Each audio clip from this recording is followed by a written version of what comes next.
이제 창세기 29장을 여러분과 함께 공부하겠습니다. 야곱이 발행하여 동방사람의 땅에 이르러. 야곱이 팔레스타인에서 아버지의 기도를 받고 먼 길을 걸어 외아저씨 집 하란 땅으로 그는 걸어오고 있었습니다. 그런데 그가 산을 넘고 물을 건너고 고를 지나면서 얼마나 마음이 무섭고 간이 졸렸던지 그가 하루는 하나님께 엎드려서 기도하기를, 내가 외아저씨 집에 갔다가 무사히 우리 아버지 집으로 돌아오게 해주시고 그 기간에 먹을 것과 입을 것과 있을 것을 주시면 하나님은 내 하나님이 될 것이요 내가 꼭 하나님께 얻는 것 중에 11조를 드리겠습니다. 그렇게 하나님과 언약까지 맺으셨습니다. 여기에 보면 구약시대에 하나님과의 축복의 언약이 11조가 되어 있다는 사실을 우리는 알 수 있습니다. 여기 야곱이 대단히 급할 때 하나님과의 축복의 언약을 맺을 때 내가 반드시 하나님이 주시는 것 중에 11조를 하나님께 드리겠습니다. 그래서 하나님과 축복의 언약의 정표를 삼은 것입니다. 그래서 아브라함도 역시 축복의 언약의 정표로서 11조를 드렸습니다. 물론 이삭도 드렸을 것입니다.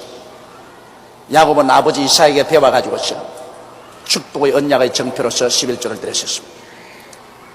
그런데 말라기에 보면 또한 하나님께서 우리 사람과 하나님 사이의 축복의 언약으로서 그곳에 11조를 하나님께서 제시하고 있습니다.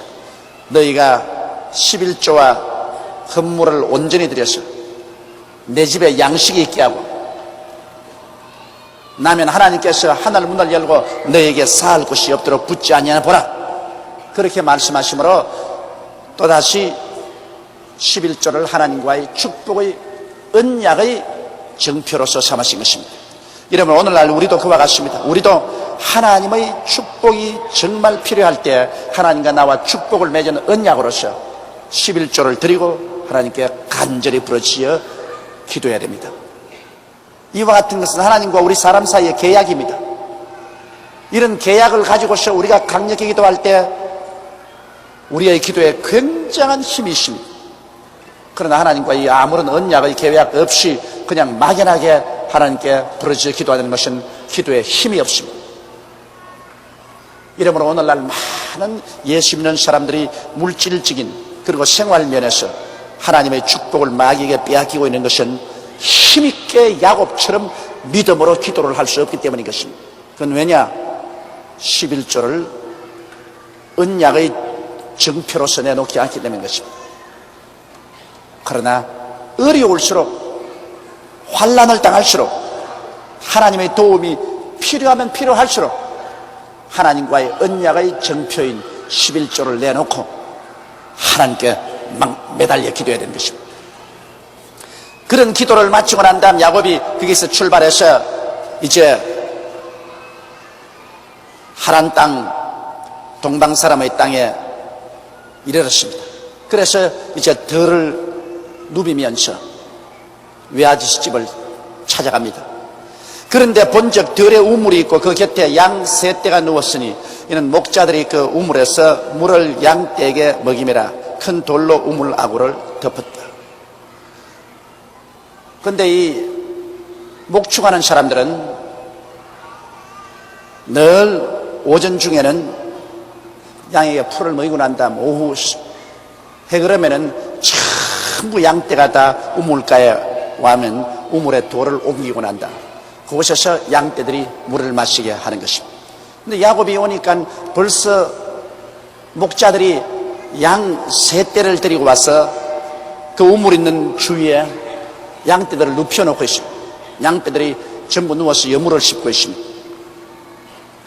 그런데 아직까지 우물에 돌은 옮기지를 아니하고 있었습니다. 그러다가 모든 때가 모이면 이는 목자들이 그 우물에서 물을 양떼에게 먹임이라 큰 돌로 우물 아구를 덮었다가 모든 때가 모이면 그들이 우물 아구에서 돌을 옮기고 양에게 물을 먹이고는 여전히 우물 아구 그 자리에 돌을 덮었더라. 그러니까 우물물이 굉장히 귀하기 때문에 그 우물 아구에 굉장히 큰 돌로 심어가 놓습니다. 그리고 물을 마실 때는 다 한꺼번에 마시고는 그 다음에는 그 우물물을 보호하기 위해서 또 큰 돌로 아구를 덮어버리는 것입니다. 그러므로 힘없는 사람은 그곳에 와서 그 우물물 어구에 있는 돌을 옮겨놓을 도리가 없어요. 야곱이 그들에게 이르되 나 형제여 어디로서뇨? 그들이 가로되 하란에서 오라. 자, 어디서 온 목자들이냐고 야곱이 물으니까 하란에서 온 목자들이다. 되었습니다. 야곱이 하란을 지금 찾아가고 있는데 하란에서 온 목자들이라니까 그 마음속에 기쁨이 가득했습니다. 야곱이 그들에게 이르되 너희가 나홀의 손자 라반을 아느냐? 그들이 가로되 아노라. 이 나홀이라는 것은 바로 이삭의 할아버지인 아브라함의 동생입니다. 그러므로 아브라함의 동생 나홀의 손자 라반이면 자기 외아저씨입니다. 자기 어머니의 오라버니입니다. 그러므로 외아저씨죠. 이러기 때문에 야곱이 그들에게 이르되 너희가 나홀의 손자 라반을 아느냐? 그들이 가로되 아노라. 이 성경에 보면은 족보를 굉장히 중요히 여기고 있습니다. 이 가문을, 이 뼈대를 굉장히 중요하게 여기고 있습니다. 그래서 여러분 마태복음을 보면 아브라함이 이삭을 낳고 이삭이 야곱을 낳고 야곱이 유다를 낳고 유다가 베라스를 낳고 이렇게 족보를 쫙 기록하고 있는 것입니다. 이것은 하나님께서는 여러분 이 혈통을 굉장히 중요하게 여기시는 것입니다.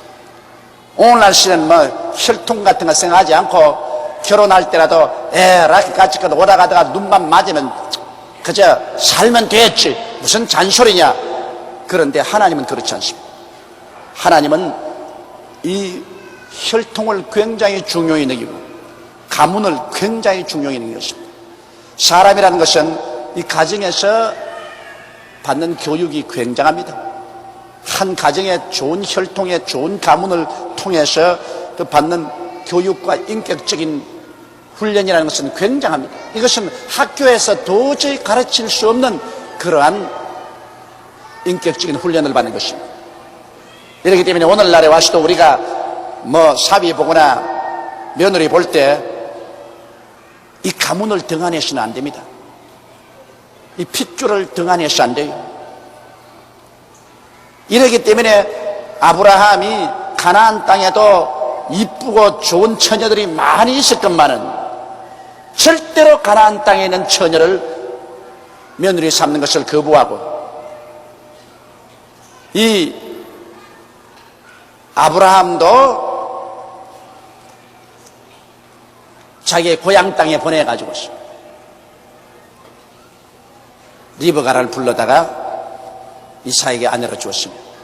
또 이삭도 야곱을 결혼시킬 때 자기의 고향 땅에 야곱을 보내가지고서 아내를 얻도록 한 것은 여기에 가문과 혈통을 그렇게 중요히 여기는 것입니다. 더구나 신앙은 그렇습니다. 여러분, 예수 잘 믿는 사람이라도 안 믿는 사람과 합쳐놓으면 그만 신앙이 굉장한 타격을 받습니다. 이러기 때문에 신앙은 원래 잘 뿌리가 내린 그러한 가문끼리 서로 합치면 그 신앙이 아주 좋아지는 것입니다. 이상적인 것이죠. 그런데 여기에 보면 야곱이 단순하게 자기 외아저씨 찾는 것도 할아버지 때로부터 벌써 이름을 정합니다. 나홀의 손자 라반을 아느냐? 그들이 가로되 아노라. 야곱이 그들에게 이르되 그가 평안하냐? 가로되 평안하니라. 그 딸 라헬이 지금 양을 몰고 오느니라. 그 하나님 섭리 보십시오. 야곱이 하나님께 외아저씨 집에 가서 만나겠다고 기도를 했는데 바로 들판에서 만난 목자들이 외아저씨가 사는 그 하란 땅에서 온 사람이고 또 그 사람들하고 이야기하고 있는데 공교롭게도 그 외아저씨의 딸, 자기에게 말하면 이종사촌이죠. 이종 사촌 라헬이 양떼를 몰고 물을 먹이기 위해서 그 자리에 찾아오는 것입니다. 일이라는 것은 이렇게 돼야 됩니다, 여러분. 아주 이렇게 맞아 들어가야 돼요. 우리가 하나님께 기도하고 하나님께 축복을 바라면 하나님께서 일이 이렇게 되도록 인도해 주시는 것입니다. 하나님의 축복을 받지 않고 저주가 임하여 있으면요, 전부 될 일이 안 됩니다. 다 될 것 같다, 손에 잡을 것 같다가 그냥 박사 깨어지고, 일이 다 이루어졌다가 박사 깨어지고. 그래서 이런 사람 밤낮 된다 그러죠. 내일이면 된다, 모레면 된다, 다음 주일이면 된다, 한 달 후면 된다. 그러고 난 다음 한평생을 패배자로 지난 사람이 많습니다. 그러나 성경 말씀에는 일의 작정은 사람이 계시도 그 발걸음을 옮기는 이는 야훼신이라고 말하셨습니다. 내 길을 야훼께 맡겨버리라. 그래야만 저가 그것을 이루시라고 말씀하신 것입니다. 이러므로 하나님과 축복의 언약을 맺고 하나님께서 은혜를 베풀어 주시면 그 다음 가서 생각도 않은 일에 착착 맞아떨어지는 것입니다. 만날 사람 만나고 피할 사람 피하고 되도록 일이 묶어지는 것입니다. 그러므로 이 야곱 보십시오. 야곱이 하나님께 11조의 언약의 축복의 맹세를 하고, 그러고 난 다음부터 외아지 찾아가는데 뭐 외아지 집 주소가 있습니까? 번지가 있습니까? 그 당시에는 주소도 없고 번지도 없어요. 그냥 산과 들에 그냥 막 찾아가는 거예요. 걸어가는데 용하게도 만난 사람이 외아지 집 고향에서 온 목자들을 만났고, 그들하고 이야기하는 동안에 자기의 이종 사촌 여동생이 외아저씨의 양떼를 몰고 물을 먹이러 그 자리에 다가오게 된 것입니다. 이래서 아주 하나님께서 멋있게 해주신 것입니다. 저도 이런 일을 많이 체험하고 있습니다. 참 희한하게 하나님의 축복을 받은 일은 인간으로 생각할 때 도저히 어렵고 힘들 것 같은데도 생각도 안 했는데 일이 착착 맞아 떨어지는데 아예 기가 막혀요. 이야, 이럴 수가 있느냐. 그 하나님이 같이 계시기 때문에 그렇습니다. 여러분도 꼭 하나님 축복받고 사세요. 인생을 하나님의 축복을 받고 살아야 그렇게 기가 막히게 돼요. 우리 한국에 올림픽 되는 것도 그거 보십시오. 한국의 올림픽이 될 만한 일이 아닙니다.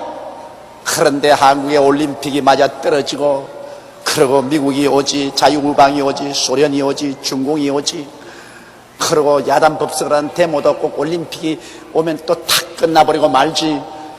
뭐 일이 착착 맞아 들어가는 것입니다. 그 마귀가 와서 흑칠을 하고 회방을 하려고 그렇게 애를 써도 하나님이 다 제껴버리고 그저 합동하여 유익이 되고 합동하여 유익이 되도록 탁 맞추어주는 거예요. 7절에 야곱이 가로되 해가 아직 높은 적 짐승 모일 때가 아니니 양에게 물을 먹이고 가서 뜯기라. 그 야곱은 거기에는 목자들 보고 하는 말인 것입니다. 아직 해가 완전히 기울어지지 않았는데 벌써 양떼를 몰고 오면 어떻게 하느냐. 그러면 양떼가 나중에 저녁에 배고프지 않겠는가. 그러므로 지금 물을 먹이고 난 다음에 그 다음 가서 또 풀을 뜯어 먹여라. 그래야 양떼가 저녁에 배가 고프지 않다.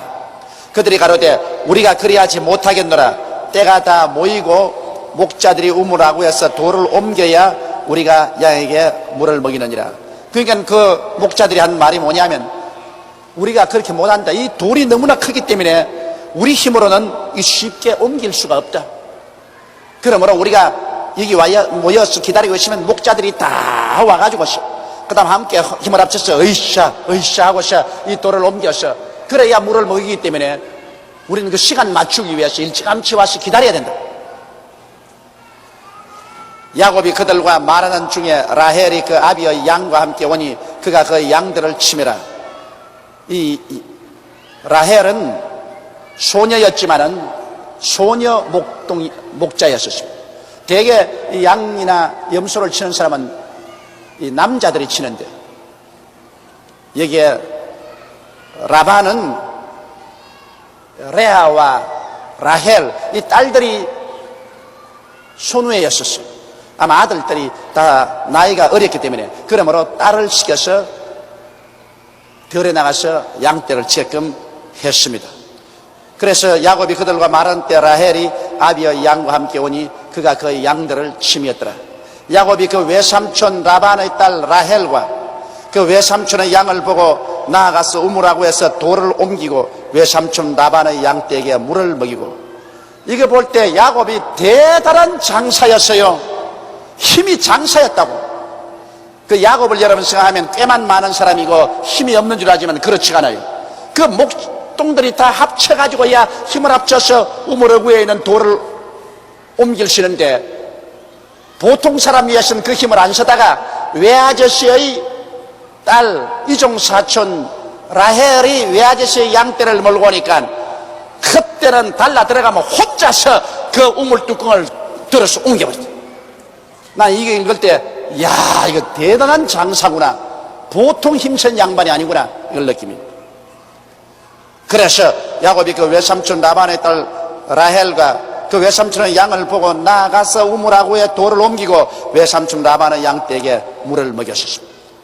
그러니 라헬이 가만히 보고 이상하다, 이렇게 키가 크고 건장하여 어깨가 떡 벌어지고 미남인 남자가 한 말도 안 하고 와가지고서 자기가 양떼를 몰고 오자마자 우물 위에서 돌을 옮기고 양떼들에게 전부 자기 양처럼 친절하게 물을 마시오니까 어리벙벙해서 도대체 이 사람이 왜 이렇게 선을 베푼가 하고서 쳐다보고 있었습니다. 그런데 그가 물을 다 모이고 난 다음에 갑자기 달라들어서 라헬을 끌어안고 입을 맞추고 그냥 소리내어 울거든. 그래 또 이 라헬이 또 더 놀랐어요. 이 사람이 물만 먹이는 것이 아니라 또 갑자기 달라들어가 자기를 끌어안고 입을 맞추고 난 다음에는 하고 소리내어 우니, 이거 도대체 어떻게 된 일이냐. 야곱이야 얼마나 반갑겠습니까? 아버지를 떠나서 낯설은 땅을 찾아서 무서운 길을 걸어왔다가 들판에서 이종사촌 여동생을 만났으니 얼마나 반갑겠습니까? 그래서 미처 내가 너희 이종사촌 오라버니란 말도 하기도 전에 그냥 끌어안고 입 맞추고 너무 반가워서 그냥 엉엉 웁니다. 이 야곱이 참 다정다감한 사람이에요. 꾀도 많은 사람이고 힘도 많은 사람이고 그리고 또 잘 우니까 다정다감한 사람이고, 이래서 내가 보면 사람 중에 아주 멋있는 남자예요. 멋있는 남자예요. 이게 사람이 여러분 눈물을 흘린다는 것, 이거는 참 감정이 섬세해야 눈물을 흘립니다. 저는 좀 큰 울어봤으면 좋겠는데 저는 눈물이 없어요. 그것이 내 인생의 결점인지도 모르겠습니다. 옛날에 우리 최하실 목사님이 늘 말하기를, 세상의 조목사 저 설교에 눈물만 좀 있었으면 설교하다가 한바탕 울고 하면 온 청중이 다 눈물바다가 될 것인데 그렇게 맹송맹송할 수가 없다 그래. 근데 나는 슬픈 일을 당해도 눈물이 안 생겨요. 슬프도 속으로 슬프지 눈물이 안 나온다. 근데 야곱은 이건 잘 울어요. 야곱은 통곡을 하고서 울었었습니다. 그러고 난 다음에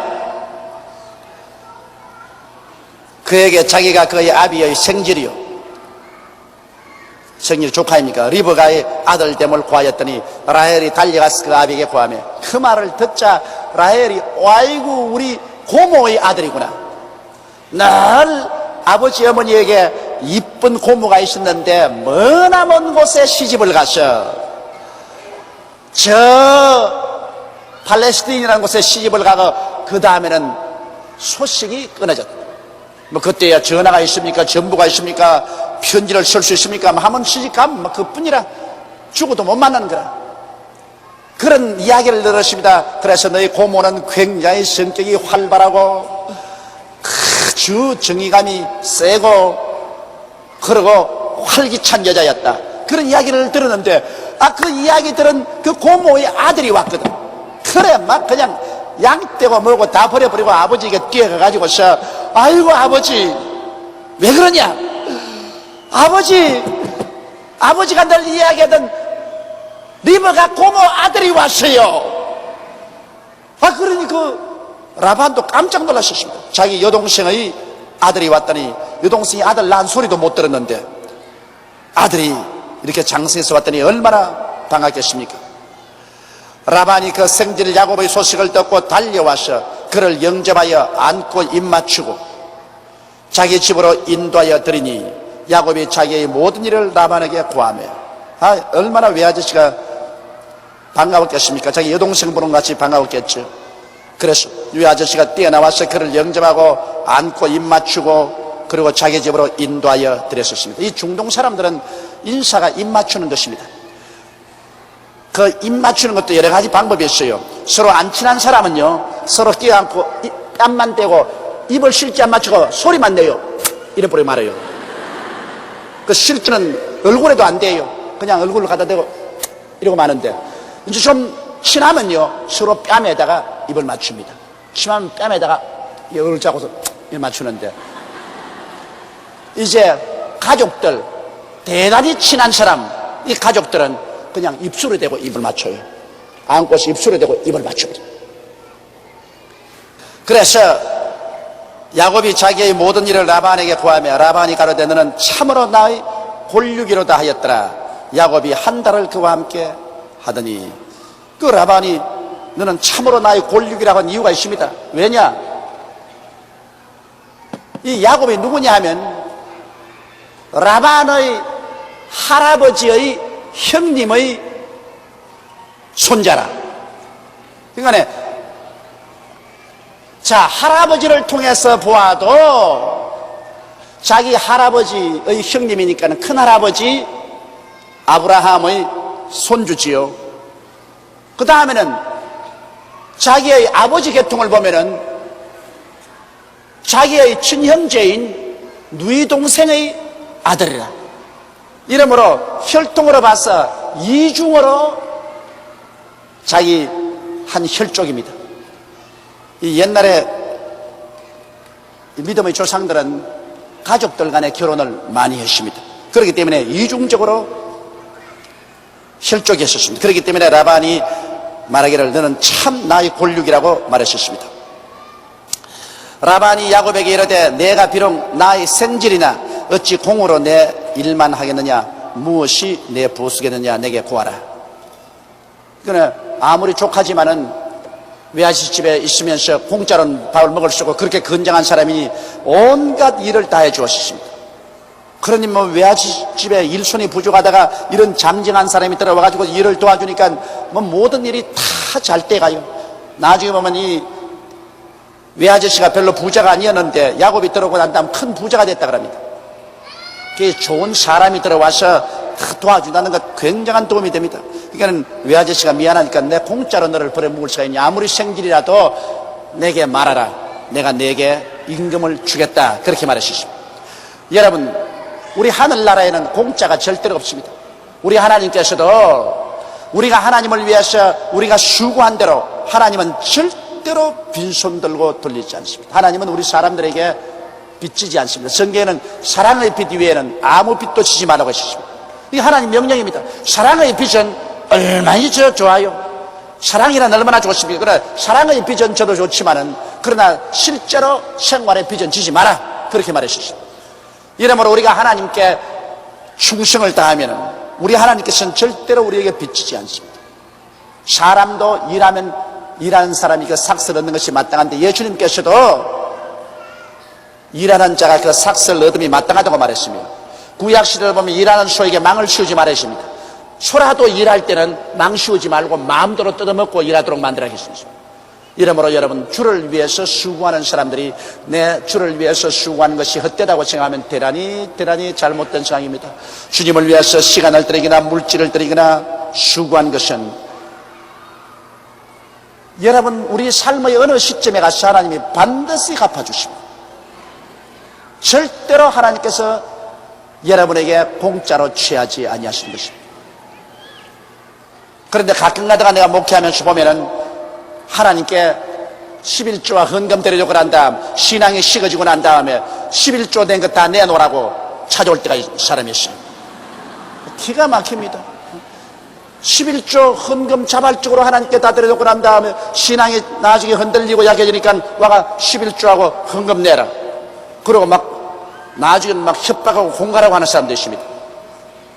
이러한 사람은 굉장한 심판을 받습니다. 그건 왜냐? 사람에게 드린 것이 아니고 천지와 만물을 지으신 하나님께 마땅히 하나님 소중한 것을 드리고 난 다음에 그 다음에는 그것을 도로 달라고 나오면 하나님께서 여러분 얼마나 모욕을 느끼겠습니까? 하나님께서 가만두겠습니까?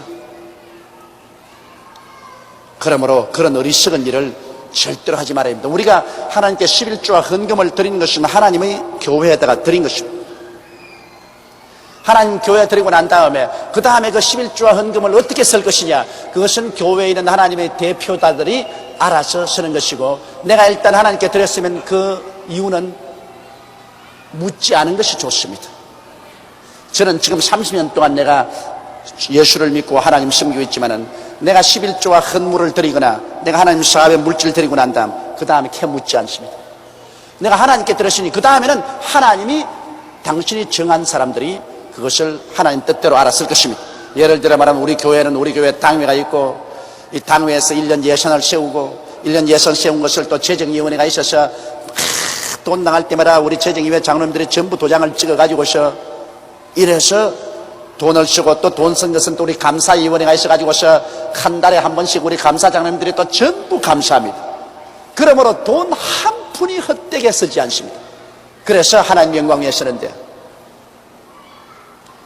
이걸 여러분 11조와 헌금 내놓고 난 다음에 내 헌금 드리고 내 11조 드렸는데 어떠고 저쩌고 이렇게 말을 하면 하나님께 드려놓고 난 다음에 아무 영광이 안 됩니다. 이러므로 하나님께 드리고는 하나님께 내가 맡겨버린 것입니다. 여기에 보면 이제 라반이 생질의 공짜 수고를 받아들일 수가 없어서 월급을 주겠다 그렇게 말했습니다.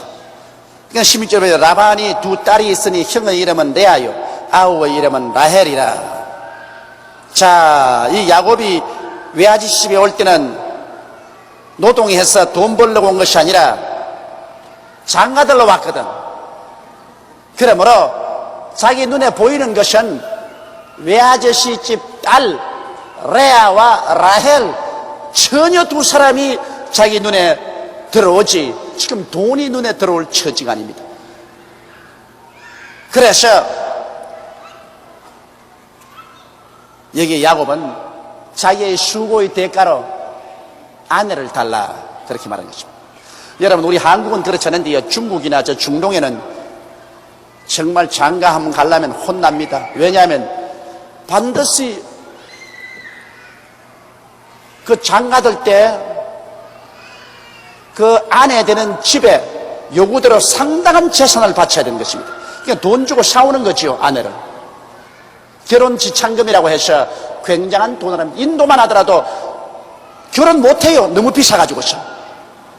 그래서 우리나라와 반대로 이 중동에서는 아들을 낳으면 아이고 망했다, 이 장가 보내려면은 소와 양떼들을 얼마나 바쳐야 되는데 딸 낳으면 아이고 돈 벌었다 좋다 얼씨구나 그저 아버지 어깨가 득실득실합니다. 왜냐? 딸은 상당한 돈을 벌어줍니다. 딸 시집 갈 때 아버지에게 상당한 재산을 내놓고야 갑니다. 딸을 데리고 갑니다. 그런데 요사이 또 우리 한국은 거꾸로 돼가지고서 이건 뭐 딸 시집 보내려면은 기둥이 빠진다. 요사이 딸 낳으면 울어요. 왜냐하면 딸 시집 보내려면 어지간 좋은 집에 시집 보내려면 뭐 아파트 사내라, 자가용 사가지고 오너라, 냉장고 사가 오너라, 온갖 주문이 많습니다. 이게 뭐 딸 한 두서너 명 시집 보냈다가는 뭐 살림 미천이 다 날아가 버리고 말아요. 지붕 뿌리까지 뽑힌. 절대로 이런 일 하면 안 됩니다. 이것은 내가 볼 때는 우리 한국 습관도 나쁘고 중동 습관도 나빠요. 결혼이라는 것은 하나님의 은혜 가운데서 서로 사랑하면 서로 입을 옷 가지고 와서 결혼하면 됐지 뭐 무슨 잔소리야. 그 절대로 여러분 우리 교인들 가운데는 그런 거 하지 마십시오. 내가 모범입니다. 나는 우리 집사람하고 결혼할 때 우리 빈손 들고 만났어요. 나도 빈손 들고 왔고 우리 집사람도 빈손 들고 왔고 두 사람이 있는 돈 다 모으니까 돈 5만 원이더라고. 그 5만 원 가지고서 우리 어머니 오단불 해드리고 우리 아버지 양불 그때 해주니까 아무것도 없어요. 그래서 사니까 참 좋더라고. 왜냐하면 지금까지 근 30년을 살아오는데 싸움을 많이 해도 절대로 네 뭐 해왔노 소리는 안 한다고. 그것 잘못하면 굉장한 열등의식이 되거든요. 내가 가만히 목회하면서 보니까 부부간에 싸웠는데 너 빈손 들고 거지같이 온 걸 갖다가 우리 집에서 이렇게 잘 먹고 잘 입히려니 야단 법석이다 하고 이러고 해서 열등의식과 좌절감에 짓누는 사람 많아요. 혹은 또 부잣집 처갓집에 장가 들어가지고서 거기에 얹혀 살면서 늘 열등의식과 좌절의식으로 눌려 사는 사람도 많은데, 그거 없이만 너나 내나 빈손 들고 왔기 때문에 싸워도 서로 현실적으로 싸워지 뭐 너희 가문이 어떻다니 너희 뭐 해왔노 그런 소리 할 것 없어. 너나 내나 빈손 들고 왔는데 무슨 할 말이 있어. 그 참 좋다고. 내가 그래서 우리 아들 장가 보낼 때도 그거 하나만은 내가 뚜렷이 말했습니다. 우리 희재에게. 우리 며느리 친정집에도 내가 분명히 말한 것은 나는 아무것도 원하지 않는다. 나는 며느리가 오면 몸만 가지고 오면 된다. 입은 옷 그대로 몸만 가지고 오면 된다. 한 푼도 해오지 마라. 아무것도 몸만 가지고 온다. 그 어떤 사람들이 나보고 그랬다. 목사니까 너무 하지 않냐고 말이야. 그러지 말고 며느리가 오면 뭘 좀 해오도록 해야 안 되겠냐고. 내가 웃기는 소리 하지 마라. 그것 때문에 한국의 병폐가 심한데 오늘 목사인 내부터 그렇게 하면 어떻게 하냐. 그냥 빈손 들고 몸만 오느라. 우리 며느리 빈손 들고 몸만 왔어요. 그러니까 아무 마음에 부담도 안 되고. 왜냐면 난 며느리 봐도 부담이 안 돼요. 혹시 냉장고를 가지고 왔으면 내 며느리 볼 때마다 냉장고가 머릿속에 있겠네. 냉장고. 그 큰 부담이 될 거라. 냉장고 며느리. 근데 뭐 아무것도 안 가지고 왔으니까 그런 부담이 하나도 없어. 너 뭐 빈손 들고 우리 집 식구로 왔으니까 우리 있는 거 같이 먹고 우리 있는 거 같이 입고 우리 있는데 같이 살면 되지 않냐. 그게 좋다고요. 그러므로 여러분 절대로 그런 것 하지 마십시오. 내가 우리 교회에 한번 중매 섰다가 큰 실망을 했습니다. 아주 예수 잘 믿는 처녀인데 그걸 우리 교회 또 예수 잘 믿는 가정에다가 제가 중매를 했습니다. 그래서 뭐 그 처녀집에서 고맙다고 뭐 인사도 뭐 굉장히 듣고, 그래서 총각 처녀끼리는 서로 좋다고 내게 와서도 고맙다고 인사하고 했는데 딱 총각집에서 뭘 제시하냐면 아파트 한 채에다가 포니 자동차 하나 가지고 오라는 겁니다. 세상에 나는 예수 믿고 주 안에서 서로 사랑하면 함께 결혼해서 살면 된다고 그렇게 중매를 쳤는데 이 신랑 측에서 아파트 하나에다가 포니 자동차 한 대 가지고 와야 결혼하겠다. 우리 아들은 그만한 가치가 있다. 내가 그때 어찌나 화가 나는지, 내가 하나님 같으면 그 사람들 다 천당 보내버릴 것입니다. 최면제가 완전히 일었었어요. 그러고 난 다음 그 처녀집에서 나를 쳐다보고 목사님 이럴 수가 있습니까? 여의도 순복음교회 신자가 그럴 수가 있습니까? 나는 목사님같이 신령한 목사님 가르침을 받은 성도 같으면 정말 하나님 사랑으로 가지고서 결혼할 텐데 이렇게 우리 집에 몫을 받고 우리 딸의 가슴에 몫을 받고 이런 일이 있습니까? 해서 내가 손이 발이 되도록 빌었다고. 죽을 찌를 찌. 지금도 그 가족이 우리 교회에 나와요. 지금도 내 강단에 서서 그 사람만 보면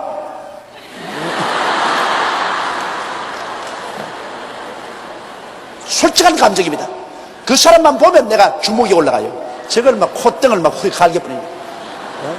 천당은 마르 가려고 마르가. 얻은 아파트하고 폰이 차 타고 살지. 천당은 마르가. 나는 그때 시작해서 절대로 중매 안 치기로 각오했습니다. 그때 그런 경험만 없었으면 내가 중매 많이 썼을 거예요. 여러분, 내가 들었으면 참 좋은 중매 한다고. 우리 장로님, 권사님, 조장, 구역장님들 내가 많이 아니까, 딸들도 알고 하니까 이리저리 맞추어서 내가 참 중매 잘해줄 것이라고요. 한데 그때 혼이 나고 난 다음에 다시는 안 하기로 결심했습니다. 다시는. 그러므로 제가 여러분에게 부탁합니다. 절대로 아들, 딸 장가 보내는 것을 여러분 장사하는 것처럼 하지 마십시오. 예수 그리스도의 사랑 안에서 하게 되시기를 주 이름으로 축원합니다. 이 말도 듣고 난 다음 아멘 하고 난 다음 또 그렇게 하는 날이면 하나님이 증인이 될 것입니다. 그리스도의 사랑 가운데서 그렇게 해야 됩니다. 그런데 여기에 이제 야곱은 보면은 장가는 들어가는데 고향 땅에서 멀리 떨어져 왔고 돈은 없으니까 노동으로서 결혼 지참금을 내는 것입니다. 자, 여기에 보니까 레아는 알력이 부족하고 라헬은 곱고 아리따우니 이랬습니다. 레아는 알력이 부족하다 하니까 무슨 사람들 생각에 무슨 눈이 안 보여가지고 나처럼 안경을 껴야 되겠다. 알력이 부족하니까 알력이 부족한 그 말이 아니고 눈에 매력이 없다 그 말인 것입니다. 예? 눈이 크고 금실금실하고 눈이 불같이 확확확 이렇게 사람을 잡는 이런 것은 알력이 있다. 그렇게 동방에서 말합니다. 이 중동에서 말한 그 언어를 한국말로 그대로 번역하기 때문에 알력이 부족합니다. 여러분 사람들이 그런 사람 있지 않습니까? 남녀간에 눈이 탁 보면은 여자들은 눈에 종발을 달아야 되고 남자는 눈에 실을 달아야 된다 그럽니다. 그런데 여자들 눈이 아주 큼직하고 눈이 금실금실하고 이글이글해서 있으면 그 굉장한 매력을 눈이 가지는 것입니다. 또 남자가 눈이 커서 금실금실하면 그 망구자에 못 서요. 그는. 그런데 이 레아는 불행하게도 이 눈의 매력이 없었어요. 그래서 저는 종종 생각합니다. 왜 레아의 눈에 매력이 없다고 하지? 성경에 기록할 정도로 매력이 없다니까 아마 레아의 눈은 쭉 찢어지고 날카롭게 생겼는가 보다.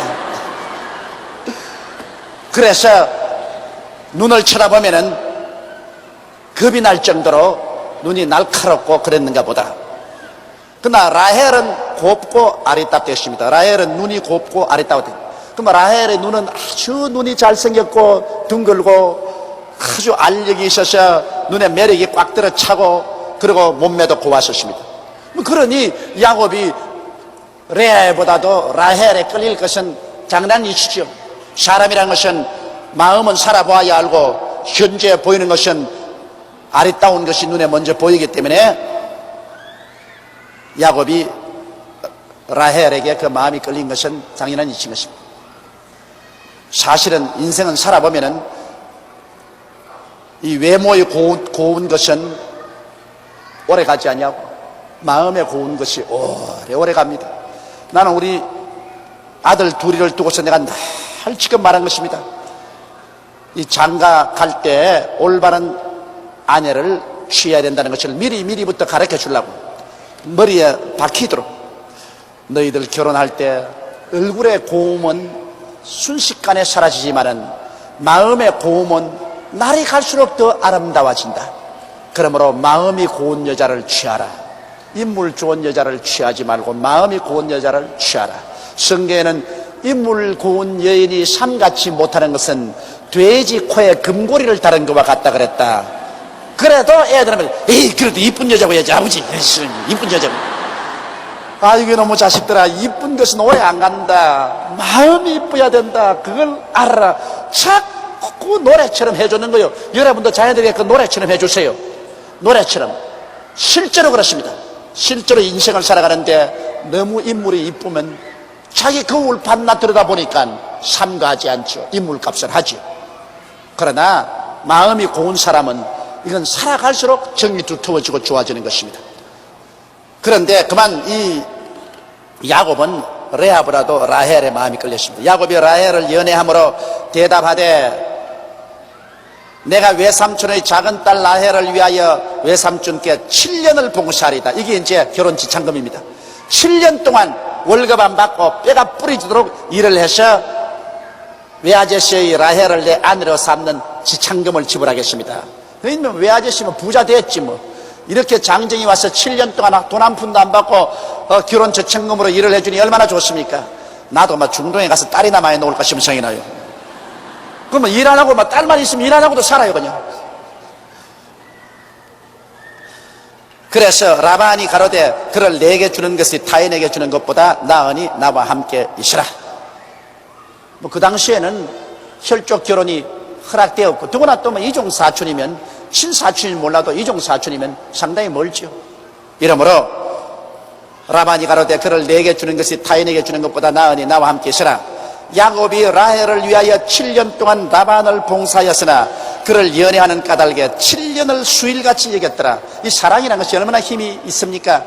7년 동안 뼈가 어스러지게 외아저씨를 위해서 일하면서 7년을 며칠같이 지냈다는 것입니다. 얼마나 사랑을 했던지. 그러므로 사랑을 하면, 인생을 사는 것은 큰 즐거움이지만 미워하면 며칠이 7년같이 되고 말해요. 이러므로 우리가 예수 그리스도를 정말 사랑하고 하나님의 그 은혜가 마음에 충만하면 매일매일의 삶이 순식간에 언제 지나간지 몰라요. 아주 예수 믿고 난 다음에 1년이 어떻게 지나간지 모르게 휙휙 지나가요. 그건 하나님을 사랑하기 때문에, 하나님을 사랑하는 가운데 인생을 사니까 그 마음의 즐거움과 함께 세월 가는 줄을 모르는 것입니다. 그러나 하나님을 믿지 않고 인생이 고달픈 사람은 1년 사는 것이 10년을 사는 것보다 더 괴롭습니다. 이러므로 인생을 살면서 사랑하고 산다는 것, 이거 참 좋은 일입니다. 마음대로 안 되죠. 그러나 사랑하고 살겠다고 마음에 결심을 하고 원망과 불평과 탄식하지 말고 부정적인 것 자꾸 보고서 그것을 확대시키지 말고 잘난 점을 보고, 그리고 자꾸 사랑하려고 애를 쓰면 여러분 사랑하고 살 수 있는 것입니다. 인생에 완전한 것이 어디 있습니까? 다 불완전한 것입니다. 한 사람도 하나도 완전한 것이 없습니다. 그러므로 불완전한 것만 가지고 불평을 하려면 끝이 없지만은 또 그 중에 좋은 점을 들어서 그것을 칭찬하고 좋아하고 사랑하며 살면 그로서 또 우리 좋은 점을 바라보고 살 수 있는 것입니다. 부부간에도 못난 점 바라보지 말고 잘난 점을 자꾸 바라보려고 애를 쓰고, 그리고 이웃 친구들 간에도 못난 점 자꾸 들춰내지 말고 잘난 점 자꾸 바라보고서 사랑하려고 노력하는 그런 삶은 굉장히 가치가 있습니다. 사랑하게 되면 인생을 사는 것이 값퍽 즐겁습니다. 나 사랑을 하지 않게 되면 인생을 사는 것은 고달프고 괴로운 것입니다. 야곱은 라헬을 사랑했기 때문에 7년을 바로 며칠같이 즐거움으로 일하고서 보낸 것입니다. 야곱이 라반에게 이르되 내 기한이 찼으니 내 아내를 내게 주소서. 내가 그에게 들어가겠나이다. 라반이 그곳 사람들을 다 모아 잔치하고 저녁에 그 딸 레아를 야곱에게로 데려가며 야곱이 그에게 들어가니라. 자, 이거 큰일 났습니다. 7년을 하루같이 일을 해가지고서 이제는 라헬에게 장가를 들겠다고 작정을 딱 했는데, 큰 잔치를 베풀고 난 다음에 그 당시에 전등불이 있습니까? 촛불이 있습니까?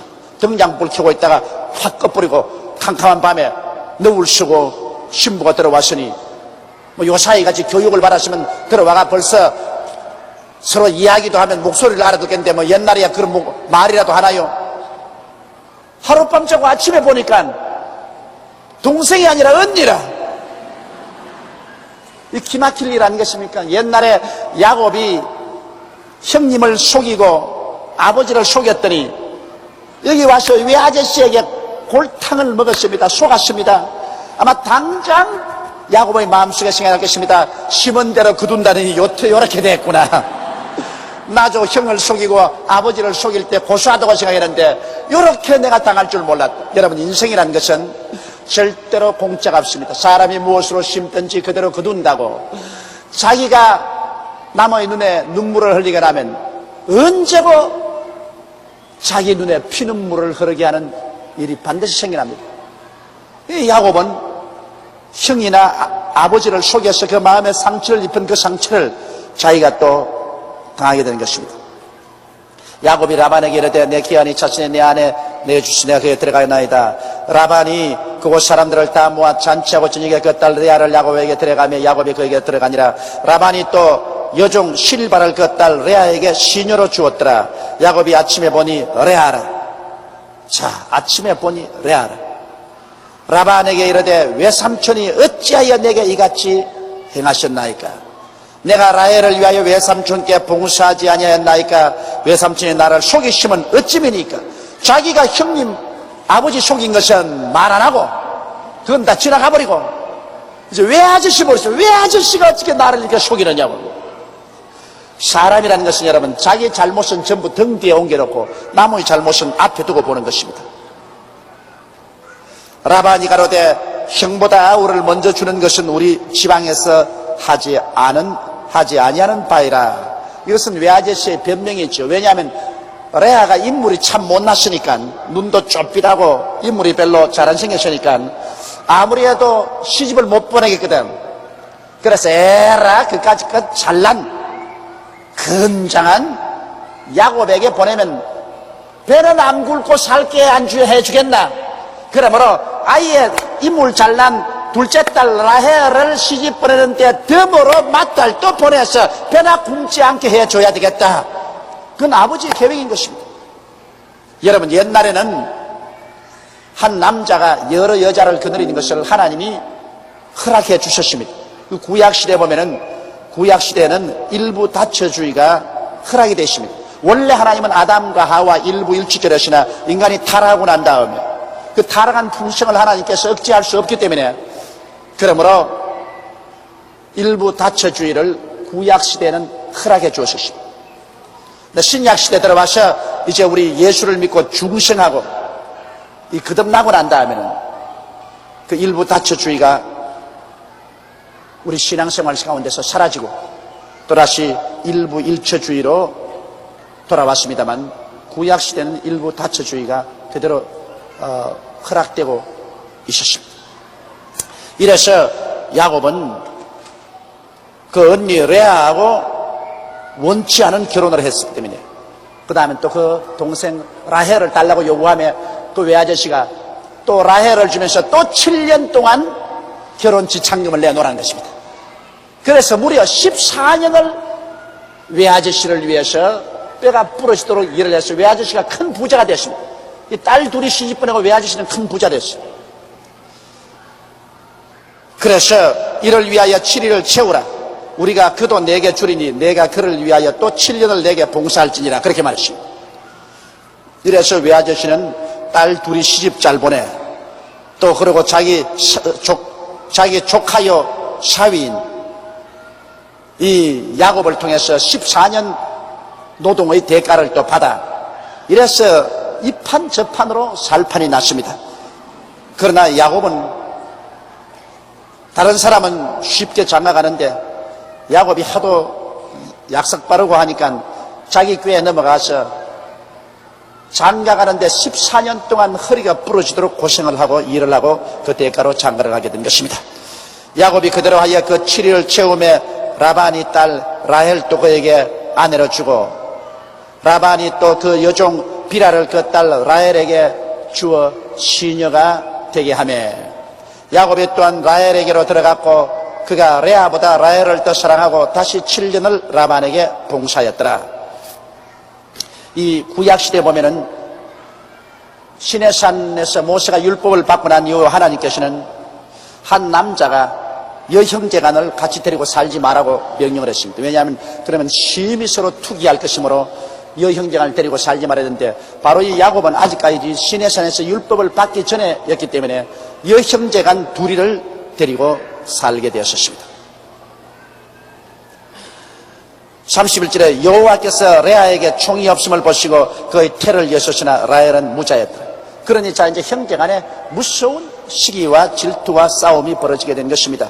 왜냐하면 결혼을 하고 난 다음에 야곱은 라헬을 굉장히 사랑하고 레아는 겉도 보지 않았습니다.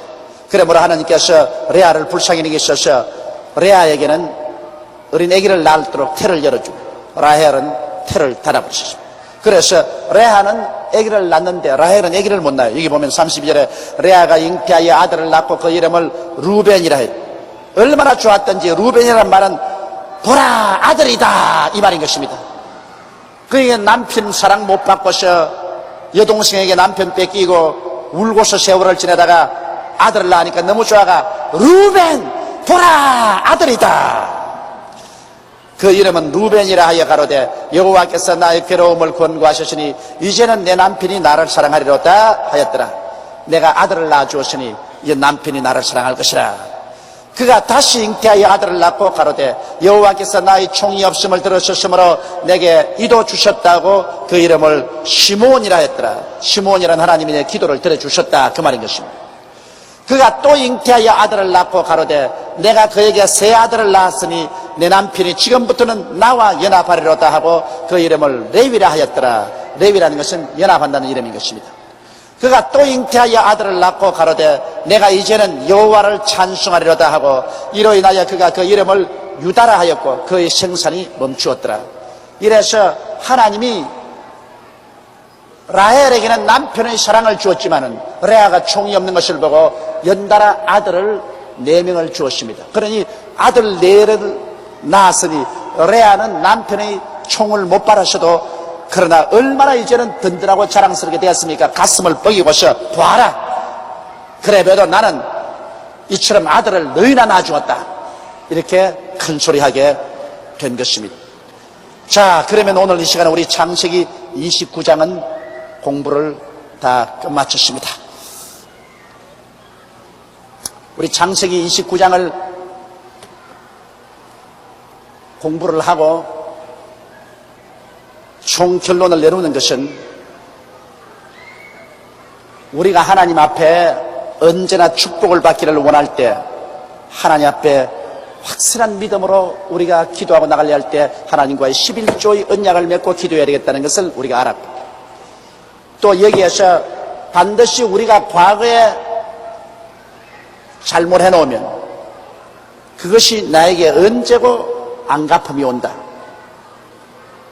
야곱이 형과 아버지를 속이고 그들의 가슴에 상처를 입혔으니 자기도 외아저씨 집에 와서 꼭 심은 대로 다시 안 갚음을 받는 그러한 고통을 당했다는 이런 것을 우리 교훈으로 알고, 또 하나님이 축복을 해주시면 야곱이 머나먼 길에 주소도 번지수도 모르고 갔지만은 하나님께서 만날 사람 다 만나고 연결될 사람 다 연결해서 일이 척척 맞아 떨어지게 해서 모든 일이 합동하여 유익이 되게 만들어 주신다. 그러므로 우리도 하나님의 축복을 받고서 살면은 우리가 일을 쓰고 왔는 모든 일에 하나님이 함께 하셔 우리의 일을 성사시켜 주심으로 우리가 머리가 되고 꼴이 되지 않고 위에 있고 아래 내려가지 않고 남에게 구워줄 줄을 굳지 않은 삶을 살 수 있게 만들어 주시는 것을 우리가 알아야 될 것입니다. 우리 하나님이 우리와 같이 계시면 우리는 반드시 승리하고 흥하게 되는 것입니다.